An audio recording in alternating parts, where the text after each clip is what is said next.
উম্মত, ও দুনিয়ার মুসলমান ভাইরা, ও যুবক ভাইরা, ও আমার পর্দার মা বোনেরা, কোন আশায়, কার উদ্দেশ্যে, কাদেরকে দেখানোর জন্যে, দুনিয়ার রঙিন স্বপ্ন দেখার জন্যে দুনিয়ার খেলোয়াড়ের অনুসরণ করছো? কাটিং দিতেছো যুবক, দাড়ি কাটতেছো যুবক, ড্রেস আপকে মেসির সাথে মিলাইতেছো, নেইমারের সাথে মিলাইতেছো, রোনালদোর সাথে মিলাইতেছো, নায়ক গায়কদের সাথে মিলাইতেছো। ও যুবক, ও যুবক, আল্লাহ নবীর মক্কা 13 বছরের ইতিহাস পড়ো, 13 বছরের ইতিহাস জানো, তায়েফের ইতিহাস জানো। যুবক, খোদার কসম করে বলছি, দাড়ি কাটতে মনে চাইবে না, খোদার কসম করে বলছি, চুলের কাটিং নেইমারের সাথে দিতে মনে চাইবে না, নায়ক গায়িকাদের সাথে দিতে মনে চাইবে না। ও যুবক, ও যুবক, পায়ে ধরে বলতেছি, আল্লাহ নবীর মক্কা 13 বছরকে পড়ো, জানো, বুঝো। আল্লাহ নবীর মক্কা 13 বছরকে নিজের আয়নার মতো সামনে স্পষ্ট করো। এতটাই প্রশংসিত ছিলেন যে মক্কার কোনো মানুষ, ছোট থেকে বড়, নেতা থেকে একদম তৃণমূল পর্যন্ত, কেউ রসুল সাল্লাল্লাহু আলাইহি সাল্লামকে মুহাম্মদ বলতো না। সবার মুখে মুখে সাদিক অথবা আল আমিন, মানে সত্যবাদী, আমানতদার, এই উপাধিতে ভূষিত করত। সুবহানাল্লাহ। সেই নবী যখন হেরা গুহায় 6 মাস পর্যন্ত ধ্যানমগ্ন ছিলেন, 6 মাস পর্যন্ত স্বপ্ন দেখেন, আল্লাহ তাআলা হঠাৎ জিবরাইল আমিনকে রমজান মাসে পাঠালেন হেরা গুহায়। আল্লাহ রসুল সাল্লাল্লাহু আলাইহি ওয়াসাল্লাম হেরা গুহায় ধ্যানমগ্ন আছেন। হঠাৎ করে, কখনোই দেখেন নাই, ধারণাই করেন নাই, আপনি একটা গুহার মধ্যে ধ্যানমগ্ন আছেন, হঠাৎ করে যদি কারো উপস্থিতি হয়ে যায়, আপনি জানেন যে এখানে কেউ আসে না। যখন কারো উপস্থিতি হবে, স্বাভাবিকভাবে একটু কী লাগবে? ভয় লাগবে। তো রসুল সাল্লাল্লাহু আলাইহি ওয়াসাল্লাম একটু নড়েচড়ে বসলেন, এসে বলতেছি, ইকরা, পড়ো। তার মানে ইসলামের প্রথম ওহির অর্থ কি বলেন? পড়ো। কি অর্থ? পড়ো। আমাদের সবাইকে পড়তে হবে। কিভাবে পড়বো সেটা ডিরেকশন আছে। জিবরাইল আমিন বললেন, ইকরা, পড়ো। নবী বললেন, মা না বিকারি, আমি তো পড়তে জানি না। তো বলতেছে, আবার বলতেছে, ইকরা, পড়ো। তো রাসূল সাল্লাল্লাহু আলাইহি ওয়াসাল্লাম বললেন, আমি জানি না, পড়তে পারি না, আমি কার কাছে শিখি নাই, কেউ আমার টিচার না, কারো কাছ থেকে কোনো এলেম নেই, লেখা শিখি নাই, পড়া শিখি নাই, কীভাবে পড়ব? এখন প্রশ্ন হলো, আল্লাহ তাআলা কেন রাসূল সাল্লাল্লাহু আলাইহি ওয়াসাল্লামকে কারো মাধ্যমে শিক্ষা দিলেন না? এজন্যই শিখান নাই। অনেকগুলো জবাব আছে, তার মধ্যে 1 নম্বর জবাব হলো, কেউ যেন এই কথা বলতে না পারে, আমি নবীর উস্তাদ। একটা ভাবসাব আছে না, আমি নবীর উস্তাদ বলে না, যখন দেশের খুব গণ্যমান্য ব্যক্তি হয়ে যায়, তখন সে কি মানে গর্বের সাথে বলে, অমুক আমার ছাত্র, আমি অমুকের উস্তাদ। তো রাসূল সাল্লাল্লাহু আলাইহি ওয়াসাল্লামকে আল্লাহ তাআলা দুনিয়ার কোনো শিক্ষকের কাছে পড়াতে চান নাই, কারণ ওনার মর্যাদা এত বেশি। ওনার শিক্ষক হলে তো শিক্ষকের মর্যাদা ছাত্রের থেকে বেশি হওয়া লাগবে না? তো নবীর চাইতে মর্যাদাবান কেউ আছে নাকি? সুবহানাল্লাহ পড়েন না কেন? আল্লাহ তাআলা বললেন, আমার নবীর চাইতে মর্যাদাশীল তো আমি কাউকে বানাই নাই, পাঠাই নাই। তো নবীকে শিখাইয়া, নবীর উস্তাদ হইয়া কেউ বেশি মর্যাদা অর্জন করবে, এ তো হতে পারে না। এজন্য আল্লাহ তাআলা রাসূল সাল্লাল্লাহু আলাইহি ওয়াসাল্লামকে কারো কাছে শিখালেন না, স্বয়ং নিজেই জিবরাইল আমিনের মাধ্যমে শিখিয়েছেন। সুবহানাল্লাহ। এজন্য ইলমে ওহী যত পিছনে যাবেন, যত পিছনে যাবেন, তত মর্যাদাবান শিক্ষক, তত মর্যাদাবান শিক্ষক। যেতে যেতে যেতে যেতে ইমাম বুখারী পড়বে, যেতে যেতে ইমাম আবু হানিফা পড়বে, যেতে যেতে হযরত আব্দুল্লাহ ইবনে আব্বাস পড়বে, যেতে যেতে রাসূল করিম সাল্লাল্লাহু আলাইহি ওয়াসাল্লাম শিক্ষক হিসেবে মনোনীত হবেন। এরপরে জিবরাইল আমিন আল্লাহ তাআলা। সুবহানাল্লাহ। তার মানে ইলমে ওহী যারা শিখে তাদের ইলমের শিক্ষক যেতে যেতে যেতে যেতে কোথায় চলে যায়? আরশে আজিম মালিক পর্যন্ত চলে যায়, আল্লাহ তাআলা পর্যন্ত চলে যায়। এটা গৌরবান্বিত ইলম। ইলম যাদের সিনাই নাই তারা মর্যাদা শূন্য আত্মা। কি শূন্য? মর্যাদা শূন্য আত্মা। ইলমে ওহী যেই মুমিনের কলবে নাই সেই কলব হলো মর্যাদা শূন্য কলব। কারণ পৃথিবীর সব ইলম থাকা সত্ত্বেও আবু জেহেলের নাম কি হয়ে গেছে? পৃথিবীর সমস্ত মানুষ মূর্খের বাপ বলে। শুধু মূর্খও কয় না, মূর্খের বাপ কয়। শুধু মূর্খ কইলেও একটা কথা ছিল, মূর্খও কয় না, কি কয়? মূর্খের বাপ। অথচ আবু জেহেল ছিল মক্কার মধ্যে প্রভাবশালী নেতা এবং শিক্ষায় দীক্ষায় সর্বাধিক সম্মানিত, প্রভাবশালী। কথা বোঝেন নাই? আমার কথা বুঝতেছেন? আবু জেহেল অনেক জ্ঞানী ছিল, তার নাম ছিল মূলত আবুল হিকাম, মানে হলো জ্ঞানের বাপ। কিন্তু ওহীর ইলম শূন্য থাকবার কারণে আল্লাহ তাআলা তার নামটাকে এমনভাবে প্রচার করছেন, আবু জেহেল মানে মূর্খের বাপ। আর ঘর বাড়িকে আল্লাহ তাআলা কি বানাইছেন? বাথরুম বানাইছে। এটা নবীজি সাল্লাল্লাহু আলাইহি সাল্লামকে কী পরিমাণ অত্যাচার করছে ওহী নাজিল হওয়ার পরে, কী পরিমাণ জুলুম করছে। তো হাজী সাহেবরা উমরা হজ যেটাই যে করতে যাক না কেন, আপনি জানেন অথবা না জানেন আবু জেহেলের বাড়িতে বাথরুম সারাই লাগে। সুবহানাল্লাহ বলেন। আল্লাহ পাকের একটা কারিশমা এটা। মানে মানে ঘটনাটা আমার সাথে ঘটছে, আমি একাধিকবার সেরে ফেলছি, কিন্তু আফসোস, আরে আবু জেহেলের বাড়ির বাথরুমটা তো চিনতেছি না। পরে এক পুলিশকে জিজ্ঞেস করলাম, ভাই আবু জেহেলের বাড়িটা কোথায়? বলছে এই যে এটাই তো। কো তাইলে তো কাম সারছে, কমপ্লিট হয়ে গেছে। এক হাজী সাহেব 40 বার গেছে বাথরুমে। কয়বার? যখন জানছে যে এটা আবু জেহেলের বাড়ি, 40 বার গেছে। আপনাদের এই নারায়ণগঞ্জের 2500-এর এক হাজী সাহেব। তো মোয়াল্লেম বলতেছে, ভাই আপনি তো অসুস্থ মারাত্মক, কয়বার গেছেন বাথরুমে? 40 বার গেছি। 40 বার গেলেন কারণ কি? কয় পেটে মারাত্মক সমস্যা নাকি? মারাত্মক সমস্যা হলে 40 বার কেন? 5 বার গেলেই তো শুয়ে পড়ার কথা। আপনি গেলেন 40 বার, আবার ঠিক শক্তিশালীও দেখা যেতেছে। ঘটনাটা কি? আরে ঘটনাটা হইল, যখনই মনে পড়ে আবু জাহিল নবীজিরে কষ্ট দিছে, তখনই আমি লঙ্গিটা উস্কে দেখাইতাম যাই। আবু জাহিলরে কি করতে যাই? লঙ্গি উসে দেখাইতে যাই। এই মানে কোনো রকম কি করি, একটু একটু ছেড়ে আস। নবীরে অপমান করছস, তরে ফাইলে কি পরিমাণ অপমান করতাম। তো আল্লাহ তাআলা সহ্য করেন না। নমরুদের নিশানা আছে না? নমরুদের ইতিহাস আছে না? ফেরাউনের ইতিহাস আছে না? আবু জেহেলের ইতিহাস বলেন। এই ঘটনাগুলো কবের? কিন্তু আল্লাহ তাআলা ইতিহাস সংরক্ষণ করে রাখছেন কি রাখেন নাই? রেখেছেন। কেন? দৃষ্টান্ত। খবরদার, হাতি যত খোঁচা দিবেন হাতি কিছু বলবে না। হাতিকে লাথি দিবেন, খোঁচা দিবেন, হাতি কিচ্ছু বলবে না। কিন্তু হাতির বাচ্চাকে যখন আপনি কি করবেন? খোঁচা দিবেন না, একদম পুরা গ্রাম তছনছ করে ফেলবে। যতক্ষণ না পর্যন্ত ওই খোঁচা দেনওয়ালাকে খুঁজে তালাশ করে তার পেটের মধ্যে পাড়া দিয়ে একদম নারী ভুঁড়ি সব বের না করবে, হত্যা নিশ্চিত না করবে, ততক্ষণ পর্যন্ত হাতি শান্ত হয় না। গ্রামকে গ্রাম তাণ্ডব চালায়, তছনছ করে। আল্লাহ তাআলাও আল্লাহকে গালি দিলে আল্লাহ মোটামুটি সহ্য করেন, তেমন কিছু একটা রিয়াকশন দেখান না। কিন্তু নবীজিকে যখন আবু লাহেব গালি দিছে, আবু জাহেল গালি দিয়েছে, আল্লাহ তাআলা সহ্য করেন নাই, সাথে সাথে আয়াত নাজিল করছেন, তাব্বাত ইয়াদা আবি লাহাবি ওয়া তাব। আমার নবীর শানে কথা বলে উদ্ধার হওয়ার কোনো চান্স নাই।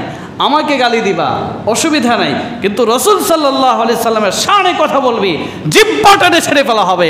আল্লাহ তাআলা কোরআনে বলে দিয়েছেন উতুল্লিম বাদা যালিকা জানিম, পরিচয় দিয়েছেন কারা আমার নবীর শানে কথা বলে, কারা নবীর ধর্মের বিরুদ্ধে কথা বলে, কারা নবীর ধর্মের বিরোধিতা করে, তাদের পরিচয় আল্লাহ তাআলা সূরা কলমে দিয়েছেন। আল্লাহ বলেন হাম্মাজিম মাশাইম বিনামিম মান্নাইল লিল খায়রি মু'তাদিন আসিম উতুল্লিন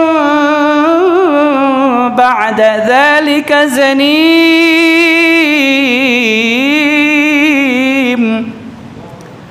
আল্লাহ বলেন শোনো, যারা আমার নবীকে গালি দেয় তাদের পরিচয় কি? তাদের পরিচয় হলো তারা কঠিন হৃদয়ের অধিকার, শক্ত হৃদয়ের অধিকার। পাষাণ, কত পাষাণ, এই পাষাণের কোনো শেষ নেই। এবং মনে রেখো, সবচাইতে বড় কথা হলো আমার নবীজিকে তারাই গালি দেয় যাদের পিতৃপরিচয়হীন, যারা অবৈধ সন্তান। কথা বলেন ঠিক কিনা? পিতৃপরিচয়হীন অবৈধ সন্তান ব্যতীত আল্লাহর নবীর চরিত্র নিয়ে, আল্লাহর নবীর সম্মান নিয়ে, সিরাত নিয়ে কথা বলার দুঃসাহস কারো নাই। কেমন নবী আমরা পেয়েছি! এই যে ওহীটা নাজিল হলো, জিবরাইল আমিন 3 বার বলার পরেও নবী পড়তে বললেন না, চাপ দিলেন, দিয়ে বললেন ইকরা বিসমি রাব্বিকাল্লাযী খালাক। যখনই রব শব্দ ব্যবহার করছেন তখনই আল্লাহ নবী পড়া শুরু করছেন ইকরা বিসমি রাব্বিকাল্লাযী খালাক খালাকাল ইনসানা মিন আলাক ইকরা ওয়া রাব্বুকাল আকরাম আল্লাযী আল্লামা বিল কলম। আল্লাহ নবী জিবরাইল কয়, ও পয়গম্বর, এতক্ষণ পর্যন্ত আপনাকে বললাম নবী পড়েন, আপনি পড়তে পারলেন না। যখনই বললাম ইকরা বিসমি রাব্বিকাল্লাযী, রবের নামে পড়েন, তখনই আপনি পড়া শুরু করছেন। ও পয়গম্বর, এটার হাকিকত কি? আল্লাহ নবী বললেন, ও জিবরাইল ভাই, দুনিয়াতে আমি আমার রবের নাম ছাড়া কোনো পড়া পড়ব না, কোনো ইলম অর্জন করব না, কোনো পড়া পড়ব না। আল্লাহর নামের পড়া ব্যতীত কোনো পড়া আমার কলবের মধ্যে ঢুকবে না। যখনই তুমি আল্লাহর নাম বলেছো, তখনই আরশ আজিমের মালিক সুইচ দিয়ে দিয়েছেন। আমার ওইখান থেকে আমার হৃদয় কানেকশন হয়ে গেছে, ওই কানেকশন দিয়ে আমি আল্লাহর কোরআন পড়ে ফেলেছি। সুবহানাল্লাহ। তার মানে হলো ইলম ওহী যাদের সিনার মধ্যে আছে, তাদের সিনা দুনিয়ার কোনো এমপি মন্ত্রী, দুনিয়ার কোনো পোস্ট অফিসের সাথে, দুনিয়ার কোনো সংসদের সাথে কানেকশন না, তাদের হৃদয়ের কানেকশন সরাসরি আরশ আজিমের সাথে। সুবহানাল্লাহ। কোথায়? আরশ আজিমের সাথে কানেকশন থাকে ওই হৃদয়ে। এরপর আল্লাহর নবী ঘরে আসলেন, আসার পর বলতেছেন, খাদিজা, ওহী নাজিল হয়েছে, আমার শরীর কাঁপতেছে, আমি বিশাল এক লোকের কাছ থেকে এই আয়াতগুলো শিখে এসেছি। ও খাদিজা, দোহাই লাগে, আমাকে চাদর দাও, কম্বল দাও, কম্বল দিয়ে আমাকে জড়িয়ে ধরো, আমি তো সহ্য করতে পারছি না, আমি তো হজম করতে পারতেছি না। ইলমে ওহী, ওহীর ইলম এতটাই নোরানি, তো এতটাই নূর, এতটাই ভার, এতটাই ওজনওয়ালা যে কোরআনের ওহী আসমান নিতে অস্বীকার করেছে, জমিন নিতে অস্বীকার করেছে, পাহাড় পর্বত নিতে অস্বীকার করেছে। সে ওহী যখন আল্লাহ নবীর কাছে আসছে, আল্লাহ নবীর শরীর কাঁপন ধরেছে, জ্বর চলে আসছে। আল্লাহর হাবিব খাদিজাত, আম্মাজান খাদিজাতুল কুবরা রাদিয়াল্লাহু আনহার কাছে যেয়ে বললেন, আমাকে চাদর দিয়ে জড়িয়ে ধরো, কম্বল দিয়ে জড়িয়ে ধরো, আমি মনে হয় বেশি দিন বাঁচব না। আম্মাজান সব কিছু শুনে বললেন, ইয়া রাসূলুল্লাহ, ইয়া হাবিবাল্লাহ, আপনি আল্লাহর রাসূল হিসেবে মনোনীত হয়েছেন। আরেকটু আস্তে পড়েন। আম্মাজান বললেন, ও পয়গম্বর, আমি আপনার সাথে এতদিন হলো সংসার করি গো, আমি আপনাকে সাক্ষ্য দিচ্ছি আপনার এই আলামতগুলো আখিরি জামানার পয়গম্বরের আলামত। অতএব আপনি আমাকে পড়ায় দেন লা ইলাহা ইল্লাল্লাহু মুহাম্মাদুর রাসূলুল্লাহ। আম্মাজান খাদিজাতুল কুবরা মুসলমান হয়ে গেলেন। আমার ভাইরা ও যুবক বন্ধুরা, একটু চিন্তা করে দেখেন, বর্তমান সময় আমি যদি বলি আল্লাহ তাআলা আমাকে আল্লাহর ওলিদের বিশেষ কারামত দান করছেন, ঘরে যায় বললে বিশ্বাস করবে? আমাদের ঘরওয়ালিরা বিশ্বাস করবে? আমাদের ঘরে জীবনেও বিশ্বাস করবে না। খাজা মাইনুদ্দিন চিশতি দাঁড়ায় আছেন তার ওয়াইফ সহ, এক ঠাকুর উড়ে যাচ্ছে দৈত্য, তার ওয়াইফ বলতেছে, অমিয়া আপনি না জমানার কুতুব অলি? হ্যাঁ। তাইলে উইরা দেখান একটু, ওই যে দৈত্য উইরা যাইতেছে। কারে পাগলি, উড়ে যাওয়াটা কোনো বুজুর্গি না। কইছে পারবেন না, সেটা কইলেই হয়। আর আপনার বুজুর্গির মধ্যে কোনো কি নাই, গ্যারান্টি নাই, সেটা বললেও হয়। জীবনে 3 ব্যক্তির কাছে বুজুর্গ হতে পারবেন না। কয়জন? 3 শ্রেণীর কাছে কখনোই পীর হওয়া যায় না। নাম্বার 1 বিবি। কি? বিবির কাছে জীবনে পীর হওয়া যায় না। আহলিয়ার কাছে সারা দুনিয়ার সবাই মুরিদ হবে, কিন্তু সে হবে না। 2 নম্বর হলো মা। সেদিন বাইরেছস, তোর পেশাব পায়খানা পরিষ্কার করলাম, আজকে তুই পীর হয়ে গেছস, কোনোদিন মানবে না। 3 নম্বর শ্রেণী হলো বন্ধু বান্ধব। হ্যাঁ, খাওয়া দেয়া কাম নাই, তুই পীর হইছস। মানে সত্যিও যদি পীর হন, তিরস্কার একটা দিবে কি দিবে না? তার মানে আমাদের মধ্যে কখনো না কখনো কি হয়, এই 3 শ্রেণীর সাথে কিছু ভুলভ্রান্তি তাদের সামনে হয়। এজন্যই তারা কি করেন, আমাদেরকে অ্যাভয়েড করেন। আর আল্লাহ রাসূল সাল্লাল্লাহু আলাইহি ওয়াসাল্লাম কতটা দামি, কতটা মূল্যবান ছিলেন যে তার ওয়াইফকে বলার সাথে সাথে গ্রহণ করে নিয়েছেন। সুবহানাল্লাহ। প্রথম মুসলমান হলেন তার স্ত্রী। পৃথিবীতে যে স্ত্রী স্বামীর সব কিছুকে অস্বীকার করতে পছন্দ করে, বহু স্ত্রী সমাজে আছে এরকম। অকৃতজ্ঞতা প্রকাশ করার মানে সিফত নিয়ে আল্লাহ তাদেরকে বানাইছে। যাই নিয়ে আসে স্বামী পছন্দ করে, পছন্দ করে না, কেন? এটা পছন্দ হয় না, ওইটা পছন্দ হয় না। এদের ব্যাপারে শরিয়াতে কঠোর হুকুম আসছে।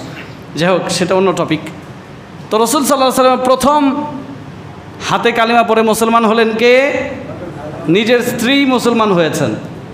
সুবহানাল্লাহ। এটা আরেকটা অলৌকিক মুআজিজা। এরপরে যে 3 শ্রেণীর কাছে হওয়া যায় না, সেই 3 শ্রেণী আরেক শ্রেণী হচ্ছে ফ্রেন্ড সার্কেল। রাসূল সাল্লাল্লাহু আলাইহি ওয়াসাল্লামের অন্যতম ফ্রেন্ড ছিলেন হযরতে সিদ্দিকে আকবর, হযরত আবু বকর রাদিয়াল্লাহু তাআলা আনহু। তিনি একবার সিরিয়াতে সফরে গিয়েছিলেন, সেখানে একটা স্বপ্ন দেখেছেন। তো বলল, স্বপ্নটা এরকম ছিল অনেকটাই, যে আকাশের চাঁদ তার কুলে চলে আসছে, এই টাইপের স্বপ্ন। তো পাদ্রীর কাছে বলার পরে বলতেছে, তুমি আখিরি জামানার নবীর কাছে প্রথম কালিমা পড়ে মুসলমান হবা। সুবহানাল্লাহ। প্রথম হিজরতের সঙ্গী হবা এবং তার জীবিত দশায় তুমি তার কি হবা? মন্ত্রী হবা। সুবহানাল্লাহ। এরপরে চলে যাওয়ার পরে তুমি তার কি হবা? প্রথম প্রধান খলিফা হবা, খলিফাতুল মুসলিমিন। সুবহানাল্লাহ পড়বেন না?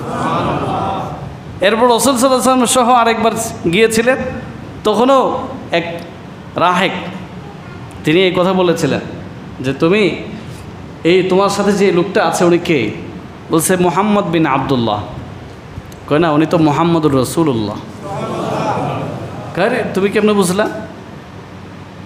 তাওরাত কিতাবে আছে আজকের এই দিনে এখানে আখিরি জামানার পয়গম্বর আসবেন এবং তার সাথে একজন লোক আসবে, তার নাম হবে আবু বকর। তোমার নাম কি? আমার নাম আবু বকর। সুবহানাল্লাহ, আল্লাহু আকবার। এরপর তো এই আলামত যখন আবু বকর পেয়েছেন, আর নবী এসে যখন বলবে আবু বকর আমি নবী হয়েছি, তো বলতেছে আপনি নবী হয়েছেন, আলামত কি? মানে তিনি তো বিশ্বাস করছেন। তো নবীজিকে জিজ্ঞেস করতেছেন আপনি যে নবুয়ত লাভ করছেন এটার প্রমাণ কি? এটার প্রমাণ হলো সিরিয়ার স্বপ্ন। আল্লাহু আকবার। আরে সিরিয়ার স্বপ্ন তো আমি পাদ্রীকে বলছি, আপনাকে তো বলিনি, আপনি কিভাবে জানলেন? সুবহানাল্লাহ। আবু বকর রাদিয়াল্লাহু তাআলা কোথায় স্বপ্ন দেখেছে? ওখানে স্বপ্ন দেখছে। নবীজি বলতেছে আমি যে নবুয়ত প্রাপ্ত হয়েছি এটার প্রমাণ হইল তোমার স্বপ্ন। তো আবু বকর রাদিয়াল্লাহু তাআলা কালিমা পড়লেন। সুবহানাল্লাহ। চলল নবীর গোপন দাওয়াত 3 বছর। কয় বছর? এরপর ওয়াংজির আশিরাতাকাল আকরাবিন, নবীর নিকট আত্মীয়দের মধ্যে দাওয়াতের কাজ করেছেন।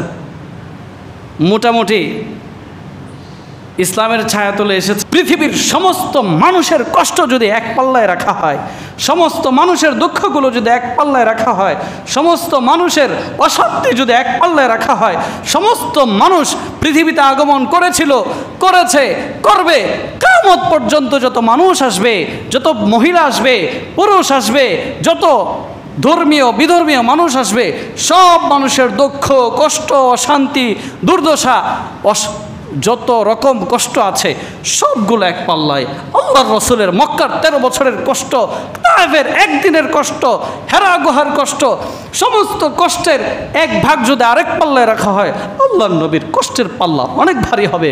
ও উম্মত, ও দুনিয়ার মুসলমান ভাইরা, ও যুবক ভাইরা, ও আমার পর্দার মা বোনেরা, কোন আশায় কার উদ্দেশ্যে কাদেরকে দেখানোর জন্যে, দুনিয়ার রঙিন স্বপ্ন দেখার জন্যে দুনিয়ার খেলোয়াড়ের অনুসরণ করছো, কাটিং দিতেছো যুবক, দাড়ি কাটতেছো যুবক, ড্রেস আপকে মেসির সাথে মিলাইতেছো, নেইমারের সাথে মিলাইতেছো, রোনালদোর সাথে মিলাইতেছো, নায়ক গায়কদের সাথে মিলাইতেছো। ও যুবক, ও যুবক, আল্লাহ নবীর মক্কা 13 বছরের ইতিহাস পড়ো, 13 বছরের ইতিহাস জানো, তায়েফের ইতিহাস জানো। যুবক, খোদার কসম করে বলছি দাড়ি কাটতে মনে চাইবে না, খোদার কসম করে বলছি চুলের কাটিং নেইমারের সাথে দিতে মনে চাইবে না, নায়ক গায়িকাদের সাথে দিতে মনে চাইবে না। ও যুবক, ও যুবক, পায়ে ধরে বলতেছি আল্লাহ নবীর মক্কার 13 বছরকে পড়ো, জানো, বুঝো। আল্লাহ নবীর মক্কার 13 বছরকে নিজের আয়নার মতো সামনে স্পষ্ট করো, কি পরিমাণ কষ্ট দিয়েছে। আল্লাহ নবী সাজদায় গিয়েছেন, নবীর গড্ডারের উপরে উটের ভুঁড়ি, পচা ভুঁড়িগুলো এনে রেখে দিয়েছে, মুনাজাত ধরেছে, উটের ভুঁড়ি এনে রেখে দিয়েছে।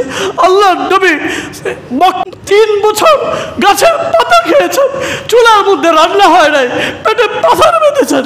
ওহো, কিসের জন্য যুবক? আমার জন্য, আমার পর্যন্ত যেন কালিমা আসে, আমি যেন জাহান্নামে না যাই, কবর যেন শাস্তির মুখোমুখি না হই। যুবক, তোমার জন্য নবী কেঁদেছেন, সহ্য দুঃখ কষ্ট দুর্দশা ক্ষুধা সব সহ্য করেছেন। মক্কার কষ্ট সহ্য করতে না পেরে আল্লাহর হাবিব সাল্লাল্লাহু আলাইহি ওয়াসাল্লাম তায়েফ গেলেন। তায়েফ যে দাওয়াত দিলেন, তায়েফের লিডাররা নবীজিকে বলে আল্লাহ কি পাগল হয়েছে? তোমার মতো গরিব অসহায় অর্থ সম্পদ নাই এমন একজনকে দিনের জিম্মাদারি দিবে, নবী মানাবে? আল্লাহ তাআলার খায়া দেয় কোনো কাম নাই, ফাইজলামি করতে আসছো? তুচ্ছ তাচ্ছিল্য করলো।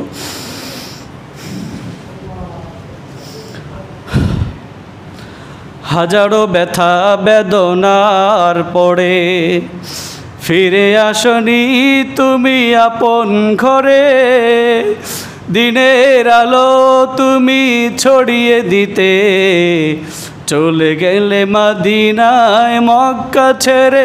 হে রাসূল, তোমাকে ভুলি আমি কেমন করে? হে রাসূল, তোমাকে ভুলি আমি কেমন করে? খেয়ে না খেয়ে দিন প্রচারের কাজে নিজেকে দিয়েছ বিলিয়ে, তায়েফের কাফেরেরা চিনল না হে আলো, দুষ্ট শিশুদের দিল পিছু লেলিয়ে। আল্লাহর নবী বললেন, ও তায়েফের লিডার, তোমাদের কাছে আমি কর জোড়ে বিনীত অনুরোধ করছি, দোহাই লাগে রে, মক্কায় খবর দিসটা আমি যে তায়েফে এসেছিলাম, দিন গ্রহণ করো নাই, কালিমা গ্রহণ করো নাই, আমার কোনো দুঃখ নাই, আফসোস নাই, কিন্তু দোহাই লাগে আমি যে মক্কায় বসবাস করি, ওরা যে নির্যাতন করে যদি জানে আমি তায়েফ আসছি, আমার উপর নির্যাতন আরও বাড়িয়ে দিবে, আরও বেশি নির্যাতন করবে। কয় যাও যাও।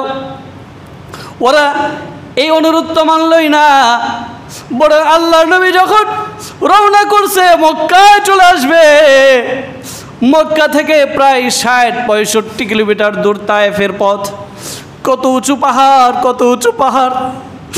যখন তায়েফে যাচ্ছিলাম চোখের পানিগুলো ধরে রাখতে পারি নাই, বারবার ভাবতেছিলাম কিভাবে পাহাড় পর্বত মালা, এখন তো কত সুন্দর রাস্তা হয়েছে, তখন তো রাস্তাও ছিল না, তখন তো এরকম সুন্দর যানবাহন ব্যবস্থা ছিল না। আল্লাহর নবী কত কষ্ট করে তায়েফ গিয়েছিলেন। তায়েফের মুশরিকরা আল্লাহর নবীর বিদায়ের সময় দুষ্ট শিশুদেরকে লেলিয়ে দিয়েছে, দুষ্ট শিশুগুলো পিছনে পিছনে আসে আর পাথর ছুটতে থাকে, ইটের আঘাত একরকম, বালির আঘাত একরকম, আর পাথরের আঘাত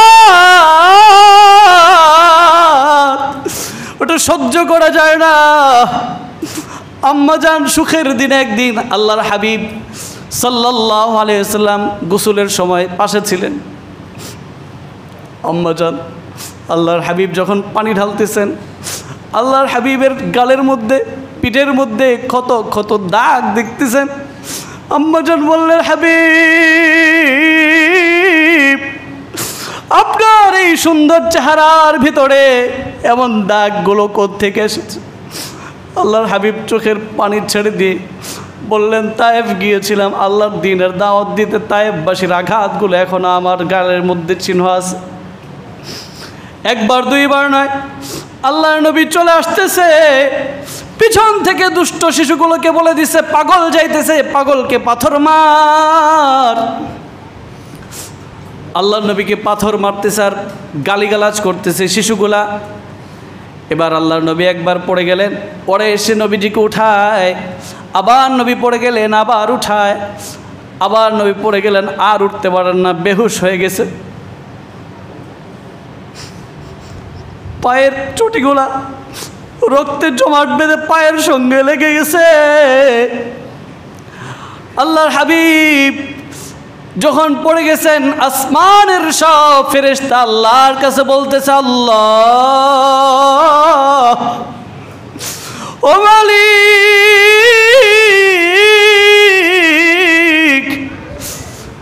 সহ্য হয় না, উনি তোমার হাবিব লুটে পড়ছে, আঘাত সহ্য করতে আর পারতেছে না। ও আল্লাহ, ব্যবস্থা নাও, আমাদেরকে অর্ডার দাও। আল্লাহ তাআলা জিবরাইল আমিনকে পাঠালেন, ও জিবরাইল,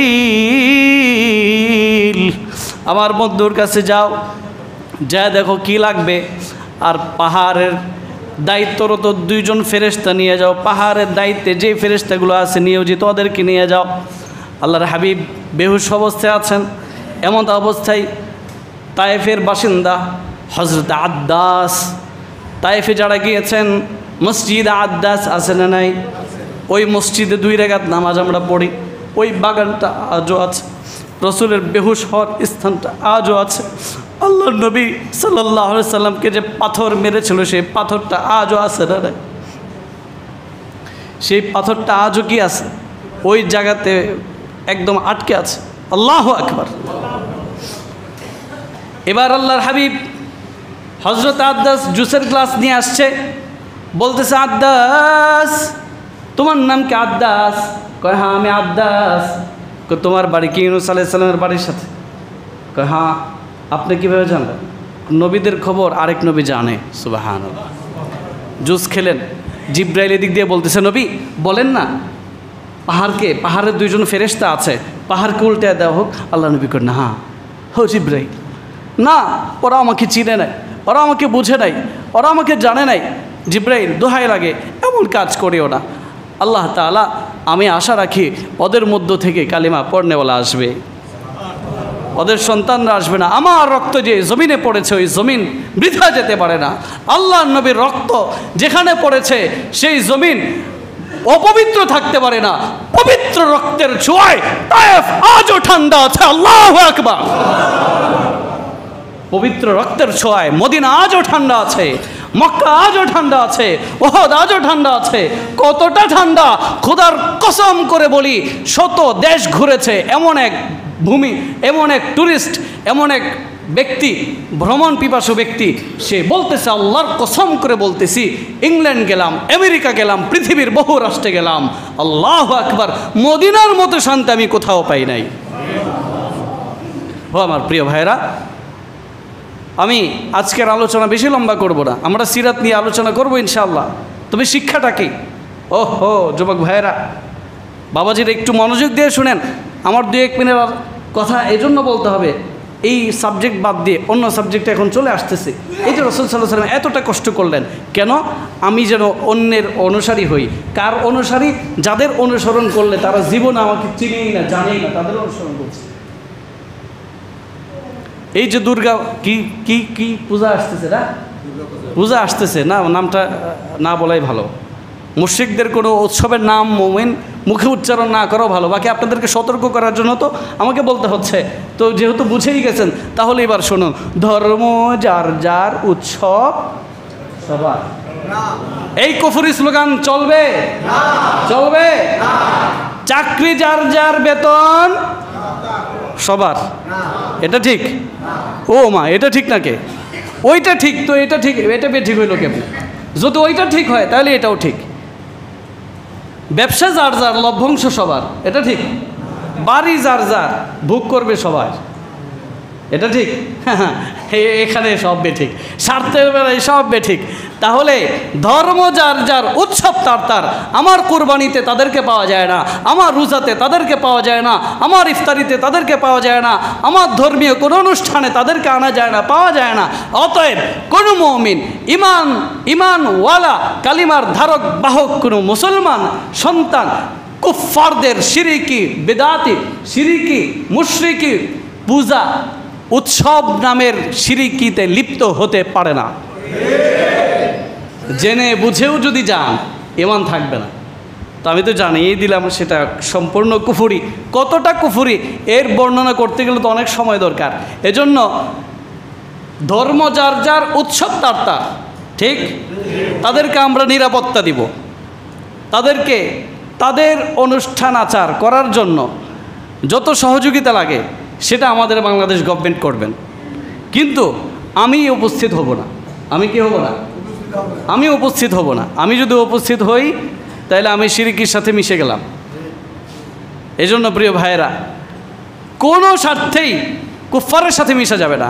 সাহাবায়ে কেরাম দিন রক্ষা করতে যে ক্যারিয়ারকে ধ্বংস করেছেন, জীবনকে ধ্বংস করেছেন, জীবনকে নষ্ট করেছেন, ঘর বাড়ি ছেড়েছেন, ব্যবসা বাণিজ্য ছেড়েছেন, সব ছেড়েছেন দিন ধর্মকে ধরে।